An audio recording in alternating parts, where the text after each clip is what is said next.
Hello everyone, welcome to lecture force. First question है, normal temperature पे mercury का जो सरफेस टेंशन होगा वो वाटर के कंपेयर में कैसा होता है, मोर, लेस या इक्वल। तो देखो, सरफेस टेंशन एक ऐसा फिनोमेना है जो एयरफोर्स और नेवी का फेवरेट है, चाहे इसका डायमेंशनल फार्मूला हो, टेम्परेचर का इफेक्ट हो, इम्प्योरिटीज़ मिलानी हो। तो बहुत सारे तरह के क्वेश्चन अब मैं जो आपको बताऊँ उनको आप लिखते चलना।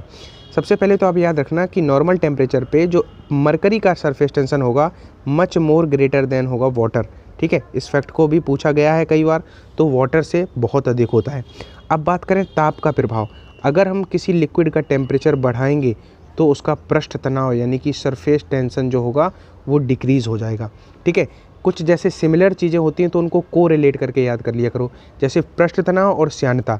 श्यानता में भी अगर बात द्रवों की करें तो द्रवों का अगर ताप बढ़ाएंगे तो विस्कोसिटी घटती है, लेकिन अगर बात गैसेस की करें, गैसेस में अगर गैसें हैं तो उनमें अगर टेम्परेचर बढ़ाएंगे तो उनकी विस्कोसिटी भी, श्यानता भी बढ़ जाती है।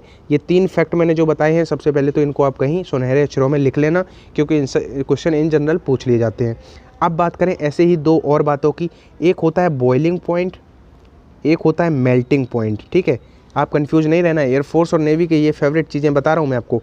बॉइलिंग पॉइंट और मेल्टिंग पॉइंट प्रेशर के इफेक्ट से क्वेश्चन बनते हैं। ठीक है, अब मैं आपको बताऊं, अगर बॉइलिंग पॉइंट की बात करें तो प्रेशर के डायरेक्टली प्रोपोर्शनल होता है। अगर हम प्रेशर बढ़ाएंगे तो बॉइलिंग पॉइंट भी बढ़ेगा और प्रेशर घटाएंगे तो बॉइलिंग पॉइंट भी घटेगा, क्वथनांक बिंदु। ठीक है, कन्फ्यूजन आती है मेल्टिंग पॉइंट पे। तो इसमें एक चीज़ याद रखना कि प्रेशर बढ़ाएंगे तो मेल्टिंग पॉइंट भी बढ़ेगा और प्रेशर बढ़ाएंगे तो मेल्टिंग पॉइंट भी घटेगा। ये दो कंडीशंस हो सकती हैं, लेकिन वो आपको वेरीफाई करना है। वो अगर ऐसा है जो है, अगर उसको पिघलने पे उसका वॉल्यूम बढ़ रहा है, पिघलने पे वॉल्यूम बढ़ रहा है, जैसे घी हो गया, मोम हो गया, ठीक है, तो उनका कोई क्या रहेगा, मेल्टिंग पॉइंट बढ़ता है प्रेशर बढ़ाने पे। मेरी बात ध्यान से सुनना, अगर थोड़ा टफ हो सकता है लेकिन अगर समझने की कोशिश करोगे तो समझ जाओगे। देखो, बॉइलिंग पॉइंट में तो कोई कन्फ्यूजन नहीं है, क्वथनांक तो हमेशा बढ़ेगा, ताप बढ़ाएंगे, दाब अगर बढ़ाएंगे। मेल्टिंग पॉइंट में एक चीज़ याद रखना कि अगर उनको पिघलने पे, ऐसे ठोस जिनको मेल्ट करने पे वॉल्यूम इंक्रीज हो रहा होगा, उस कंडीशन में तो ये डायरेक्टली प्रोपोर्शनल होगा, यानी कि ये बढ़ाओगे प्रेशर तो वो बढ़ेगा। लेकिन जिन कंडीशंस में जैसे आइस हो गया, रबर हो गया, जिनके वॉल्यूम मेल्ट होने पे वॉल्यूम डिक्रीज़ होते हैं, उनमें क्या रहता है, उनमें जो मेल्टिंग पॉइंट रहता है टेम्परेचर बढ़ाने पे डिक्रीज़ होता है। बात करें अगर बर्फ़ की, जो सबसे ज़्यादा एग्जांपल पूछा जाता है, तो जितनी बातें मैं साथ में बताता हूँ, वीडियो छोटे ज़रूर हैं लेकिन हर वीडियो से अगर आप पॉइंट निकाल के और आप लिखते चलोगे तो 1-2 हफ्तों के बाद आपके पास इतना कंटेंट खुद का हो जाएगा कि आपको कोई किताब नहीं खरीदनी पड़ेगी। बस इसको आप डाइजेस्ट करते रहो। ट्रस्ट मी, यही वो चीज़ें हैं जो एयरफोर्स और नेवी घुमा फिरा के पूछते हैं। ठीक है, क्वेश्चंस कोई यूनिक बाहर से नहीं आ जाते हैं, कुछ स्टैटिक चीज़ें हैं फिजिक्स में, अगर उन पे आप कमांड कर लेते हो। और बात अगर वॉल्यूम बढ़ने या घटने की आए तो एक चीज़ आप बिल्कुल मत भूलना, वाटर की अनयूजुअल प्रॉपर्टी होती है कि 0 डिग्री से 4 डिग्री, और इससे क्वेश्चन बनते हैं। वाटर का केस क्या होता है कि अगर हम 0 से 4 डिग्री यानी कि टेम्परेचर बढ़ रहा है, स्टिल यहाँ पे वॉल्यूम घटता है। क्या होता है, वॉल्यूम डिक्रीज होता है। इसको वाटर की अनयूजुअल प्रॉपर्टी कहते हैं। 4 के बाद क्या होता है, वही नॉर्मली वॉल्यूम इंक्रीज होने लगता है टेम्परेचर बढ़ाने पे। लेकिन जल की ये आप याद रखना इस प्रॉपर्टी को, अगर 0 से 4 डिग्री पे जाएंगे तो क्या रहेगा, वाटर का जो वॉल्यूम है वो क्या रहेगा, डिक्रीज होगा। यानी कि 4 डिग्री पे वॉल्यूम मिनिमम होता है और डेंसिटी कहा जाएगा, जल का घनत्व अधिकतम होगा, तो 4 डिग्री पे डेंसिटी मैक्सिमम होती है। या आपको क्वेश्चन ऐसे पूछ लिया जाए कि 0 से 10 डिग्री पे द्रव का आयतन क्या होगा, पहला ऑप्शन होगा पहले घटेगा फिर बढ़ेगा, दूसरा होगा पहले बढ़ेगा फिर घटेगा, तो तीसरा होगा कि घटता है, चौथा होगा बढ़ता है। तो याद रखना 0 से 4 तक तो क्या हुआ था, 0 से 4 तक घटता था फिर बढ़ता था, तो 0 से 10 तक पूछा जाएगा तो पहले घटेगा फिर बढ़ेगा। तो ठीक है, तो यही वो क्वेश्चन हैं, आप चिंता मत करो। बस ये छोटे छोटे वीडियोज़ आप देखने में छोटे लगते हैं लेकिन इनमें जो चीज़ें छुपी हुई। सेकंड क्वेश्चन इंग्लिश में टाइप नहीं कर पाया, लेकिन इंग्लिश वाले बच्चे बिल्कुल परेशान मत हो, मैं आपको विजुअलाइज करा दूं। क्वेश्चन ऐसे है कि एक गेंद है जो 0.5 उसका मास है, उसको एक डोरी से बांध लिया गया, ऐसे यहाँ पे उसको बांध लिया गया। इसकी डोरी की जो वो है लंबाई वो 1 मीटर है। फिर इसको इस तरह से एक वर्टिकली वृत्त में घुमाया जा रहा है। ठीक है, ऐसे घुमाया जा रहा है वर्टिकली सर्कल में, या आपने भी कभी किया होगा ऐसे बांध के कोई पत्थर ऐसे घुमाते हो। तो इससे क्या है, एयरफोर्स बहुत प्यार करता है इस टाइप के क्वेश्चन से, चाहे वो एयरफोर्स हो चाहे नेवी हो, क्योंकि ये क्वेश्चन हैं इनमें बहुत अच्छे कॉन्सेप्ट छुपे रहते हैं। तो पूछ रहा है कि देखो इसमें आप 2 बातें याद रखोगे, और मैं कहता हूँ हर क्वेश्चन में आप ये, अभी क्या है कि आप परेशान होते हो कि एक क्वेश्चन मैंने बताया, आप उससे जुड़े हुए जो 10 क्वेश्चन होते हैं उनको सोचने लग जाते हो और सोचते हो कि यार कैसे, मतलब वो आ गया। तो मैं आपसे कह रहा हूँ, मैं एक क्वेश्चन में जैसे एक क्वेश्चन से रिलेटेड 2 बातें बताता हूँ, आप अपनी नोटबुक में उस दिन वही 2 बातें लिखो और उस दिन वही 2 बातें तैयार करो, ठीक है। मैं रोज़ कुछ आपको नया बताऊँगा। अब जैसे यहाँ पे 2 टाइप में अभी आपको बता दे रहा हूँ। एक टाइप आप याद रखना कि उच्चतम बिंदु पे जो उसका वेग होगा वो निम्नतम होगा, ये तो आप याद रखो। ये भी वन लाइनर की तरह से, मतलब वैसे फैक्ट की तरह से रिप्रेजेंट किया जा सकता है। और निम्नतम बिंदु पे जो वेग होगा, उसका चाल होगा, वो उच्चतम हाईएस्ट होगी। मतलब हाईएस्ट पॉइंट पे मतलब मिनिमम होता है उसका वेलोसिटी, और लोएस्ट पॉइंट पे मैक्सिमम होता है, ये फैक्ट। अब ये कितना कितना होता है न्यूमेरिकल अगर आ गया तो जो मिनिमम होता है वो होता है GR, ठीक है, और जो मैक्सिमम होता है वो होता है 5GR। ये 2 फैक्ट आप अपनी नोटबुक में आज लिख लो, ठीक है। ये होता है मैक्सिमम, अब 5 है तो मैक्सिमम होगा ही, और इसमें कुछ नहीं है तो ये मिनिमम है। अब मैक्सिमम है तो वो होगा लोएस्ट पॉइंट पे, तो इसमें फॉर्चुनेटली लोएस्ट पॉइंट वाला पूछा गया, निम्नतम बिंदु पे। अगर उच्चतम बिंदु पे पूछा जाता तो उच्चतम बिंदु पे निम्नतम वाला आंसर ये वाला हो जाता, लेकिन निम्नतम बिंदु पे पूछा गया है लोएस्ट पॉइंट पे, तो लोएस्ट पॉइंट पे हाईएस्ट मैक्सिमम होगा 5GR।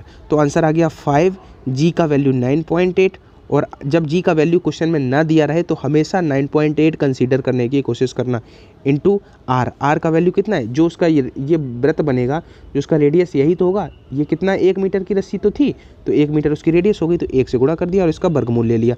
अब देखो 5 का 9 में गुणा करेंगे 45, और 5 का 8 में गुणा करेंगे 0.8 में, तो 4 होगा, तो 45 और 4 हो जाएगा 49, और 49 का स्क्वायर रूट लोगे तो यू विल गेट 7, तो 7 मीटर पर सेकेंड इसका आंसर हो गया, ठीक है। इसी क्वेश्चन में अगर दूसरा क्वेश्चन आए और उसमें यहाँ पे क्या रहेगा, कहेगा कि हाईएस्ट पॉइंट पे उसकी वेलोसिटी क्या होगी, तो हाईएस्ट पॉइंट पे सीधा सीधा GR हो जाएगा, और अब G का वैल्यू 9.8, अगर सवाल में 10 दिया गया है तो ये R की वैल्यू कुछ ऐसी देगा हमेशा क्वेश्चन एग्जामिनर, जो इसमें मल्टीप्लाई करोगे तो आप square root, perfect square root आराम से ले सकते हो, ठीक है। तो बिल्कुल भी आपको टेंशन लेने की नीड नहीं है।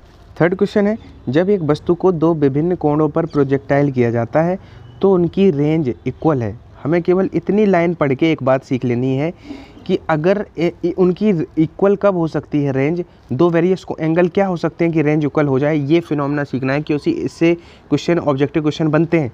जैसे अगर कोई एंगल थीटा पे किसी को हमने प्रक्षेप किया, ठीक है, किसी थीटा एंगल पे, तो जो दूसरा कोण होना चाहिए वो 90, यानी कि अगर दोनों कोण, both angles are complement, then range will be equal. ये फिनोमेना हमें सीखना है। कैसे क्वेश्चन बनेगा, कहेगा एक 40 डिग्री पे फेंका हमने, तो प्रोजेक्ट जो रेंज R थी, अब किस कोण पे फेंकें कि फिर हमारी रेंज R हो जाए। ऑप्शन होगा 20, 30, 60, 70। तो आप क्या करोगे, इन जिस जो इसका कॉम्प्लीमेंट हो, कॉम्प्लीमेंट का मतलब ये हुआ, यानी कि एक ऑप्शन 50 होगा, तो अगर 40 पे रेंज R आई थी तो 50 पे भी R आएगी, मतलब इन दोनों का सम 90 होना चाहिए। यानी कि अगर थीटा पे रेंज R आती है तो 90 माइनस थीटा पे भी रेंज R आएगी, ठीक है। जैसे मान लो एक आपका 30 था, 30 पे जो रेंज आएगी वही आपकी 60 पे रेंज आएगी, यानी कि अगर दोनों एंगल्स का सम 90 हो जाए तो रेंज इक्वल आती हैं, परास समान आती हैं। पहली बात तो ये अपने जहन में आप दिमाग में फीड कर लो। दूसरी बात, एक ऐसा एंगल होता है 45 जिस पे हमें मैक्सिमम रेंज मिलती है। पूछा जाएगा अधिकतम परास के लिए किस कोण पर प्रक्षेपित किया जाए, तो 45 डिग्री पर अधिकतम परास हमें मिलेगी। कहेगा कि एक क्रिकेटर है, वो किस एंगल पे बॉल को हिट करे कि उसका जो है वो सबसे ज़्यादा दूर जाए, बॉल बाउंड्री लाइन के बाहर चली जाए, तो मैक्सिमम रेंज के लिए 45 एंगल पे उसको हिट करना चाहिए, ठीक है। अब एक क्वेश्चन पूछा जाता है टाइम ऑफ फ्लाइट जो है वो मैक्सिमम रहने के लिए एंगल क्या होना चाहिए। तो अगर रेंज मैक्सिमम रखनी है तो एंगल 45, लेकिन अगर उड्डयन काल मैक्सिमम रखना है, क्योंकि वो होता है 2u sin थीटा बटे जी, 2u sin थीटा बटे जी, अब इसको मैक्सिमम रखना है तो एंगल शुड भी 90, क्या होना चाहिए, एंगल 90 डिग्री का एंगल होना चाहिए, क्योंकि साइन में मैक्सिमम मान 1 होता है, वो भी 90 पे।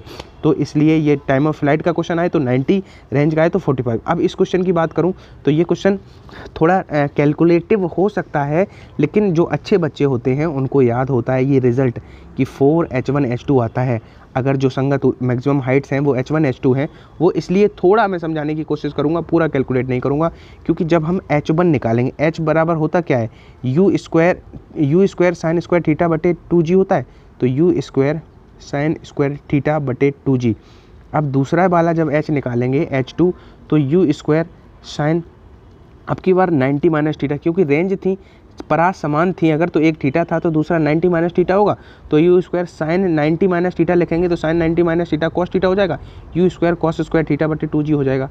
अब जब इन दोनों का मल्टीप्लाई करेंगे H1 H2 का, तो कहीं ना कहीं से हमें रेंज का फॉर्मूला दिख जाएगा जो होता है यू स्क्वायर साइन 2 थीटा बटे g, और इधर पे 1/16 बच जाएगा। जब वर्गमूल लेंगे तो हमारा आ जाएगा, याद रखना इस रिजल्ट को, रेंज बराबर, फेवरेट क्वेश्चन है, रिपीटेड क्वेश्चन है, कई बार पूछा गया है। और मैं अब कोशिश करूँगा, मैंने पिछला जब चैनल बनाया था तो मैंने जो है वो पढ़ाया था, क्या कहते हैं, कुछ चैप्टर मैंने जब चैनल बिगिनिंग में पढ़ा दिए थे, जैसे प्रोजेक्टाइल मोशन, तो वो बहुत अलग तरीके से पढ़ाया था, उस समय नया था, इतना आइडिया नहीं था।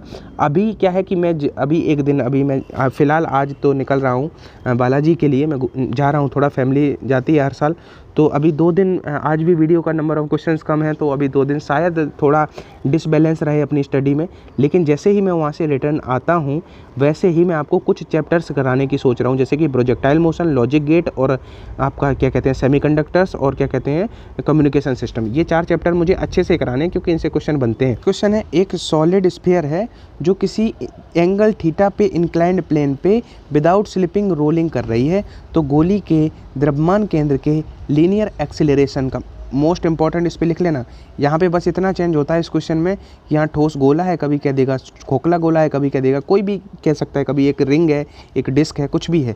तो इसके लिए आप एक जनरल चीज़ याद रखो कि जो लीनियर एक्सीलरेशन होगा वो ऑलवेज होगा जी साइन थीटा, जी जिस एंगल पे इंक्लाइंड होगा उसका साइन बटे 1 प्लस के यहाँ पे मोमेंट ऑफ इनर्शिया, जड़त्व आघूर्ण, जो कि आपका क्या कहते हैं ठोस गोला है, तो यहाँ पे 2/5, सॉलिड के लिए कितना होता है 2/5, हॉलो होता है 2/3 हो जाता है। सिमिलरली मैंने ये सारी चीज़ें आपको याद कराई हैं, रिंग का क्या होता है, डिस्क का क्या होता है। तो यहाँ पे क्योंकि ये ठोस गोला है और ये क्वेश्चन कई बार पूछा जा चुका है, तो अगर किसी इंक्लाइन पे बिना फिसले लुढ़क रही है तो क्या कहते हैं उसका लीनियर एक्सेलरेशन क्या हो जाएगा, जी साइन थीटा बटे 1 प्लस के। अब सॉलिड स्फीयर है तो उसके लिए 2 के बराबर कितना हो जाएगा 2/5, तो यहाँ पे जैसे ही 2/5 पुट करोगे तो 5 एकम 5 और 2 7/5 नीचे होगा, तो 5 ऊपर जाएगा तो 5/7 साइन थीटा, 5/7 जी साइन थीटा, यानी कि डी ऑप्शन इसका राइट